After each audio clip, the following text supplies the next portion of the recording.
Olá, meu nome é João Vitor. Vou apresentar aqui o trabalho da semana 4 da matéria de engenharia de software. Bom, vou começar aqui pelo meu caso de uso. Como ainda não tenho nenhum tema 100% definido no TCC, eu decidi fazer um caso simples e genérico aqui de um sistema de vendas, onde a gente tem um funcionário, produto, cliente. E começando aqui então, nosso diagrama de caso de uso, eu tenho um ator aqui que seria um funcionário, onde ele pode cadastrar, remover, atualizar e deletar produtos, clientes e vendas. E todas essas ações aqui dependem do fazer login, então a gente precisa fazer login para fazer algumas ações dessas. E além disso, o vendas aqui ele é composto também por relatórios, que é uma extensão de tanto do relatório de ganhos quanto do relatório de gastos. Beleza, agora destrinchando um pouquinho aqui, vou falar um pouco sobre o diagrama de sequência de login. Desenhei ele bem completo no modelo MVC, né, que seria um dos mais tradicionais aí.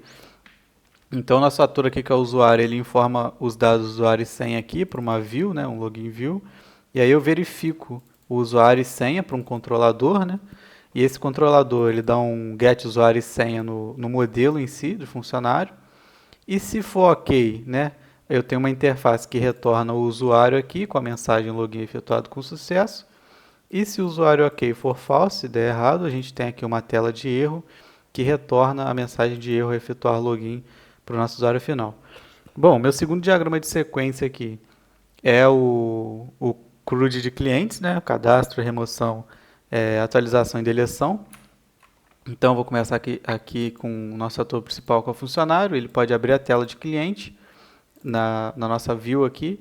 E aí, indo pela opção de cadastrar, a gente manda um cliente, por exemplo, controlador, que chama o cadastrar cliente do modelo. E por fim, a gente registra esse cliente no Entity Object, que seria a nível de banco de dados, né? E aí a gente pode retornar aqui é, uma mensagem de OK, etc. Mas a gente também pode, por exemplo, editar, exibir, repreencher algum dado. Então, tipo assim, todos eles aqui batem na primeira camada, que é o controlador, chamam o modelo fazendo o que tem que ser feito de fato ali, né, retornando OK ou false.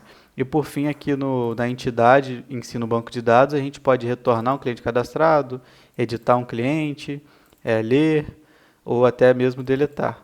E aí está um pouco mais completo aqui, para não atrasar um pouco mais. Acho que deu para pegar a ideia aqui, é só a mesma funcionalidade para cadastro, remoção, update e delete, né, de todos os casos. Por último aqui, né, como eu fiz nesse formato MVC tradicional, fiz um diagrama de classe aqui bem estendido, bem completo aqui, onde eu começo aqui, por exemplo, com uma classe main, onde a gente chama uma interface, e essa interface aqui, ela seria ela seria a controladora aqui de tudo, onde atualiza em tempo real as coisas e tudo mais, só para poder representar. Bom, entendo isso então, eu vou aqui para a esquerda, onde a gente tem aqui a nossa classe de login, que seria a view do login, né, a parte do front e tal, representada aqui com um botão e tal, só para uma representação mesmo. A gente teria o controlador, que a gente verifica aqui se o usuário está verificado ou não, e a função de fato verificar login. E atrelado a isso, a gente tem o controlador de funcionário, que seria tipo uma lista de funcionários, onde a gente atualiza, mostra a tela, que está ligado aqui ao funcionário DAO, que seria a parte do banco de dados, né, onde a gente cria, edita, atualiza e deleta. A view, que seria a parte da visualização mesmo, onde a gente adiciona, remove, atualiza. E por fim, aqui ligado também à nossa interface, né, que ela sempre controla tudo.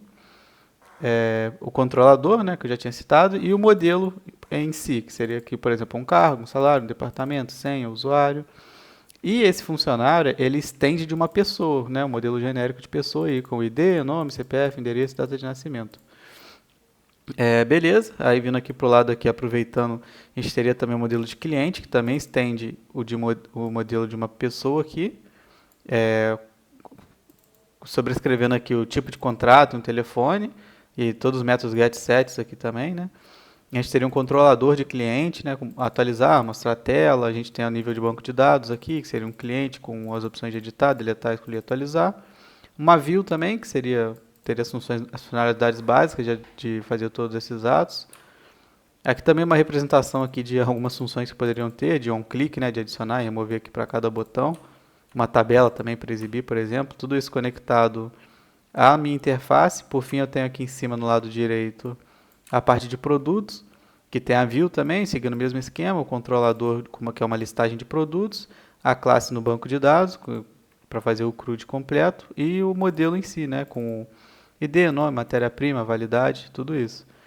Andando aqui um pouquinho para a direita, eu tenho a mesma coisa aqui dos gastos, seguindo o mesmo modelo de view, controle, a classe DAO e o modelo em si, que seria aqui um nome, valor, uma data de início, data fim, caso precise, vendas, com uma lista de vendas. E é isso, basicamente. E eu não sei se passei pelo de vendas aqui, mas tem o de vendas aqui associado também, com o view, o controlador e o modelo em si. Uma venda aqui é formada por um cliente, um funcionário, produtos e uma data específica. E esse é o modelo. E no geral é isso. Valeu!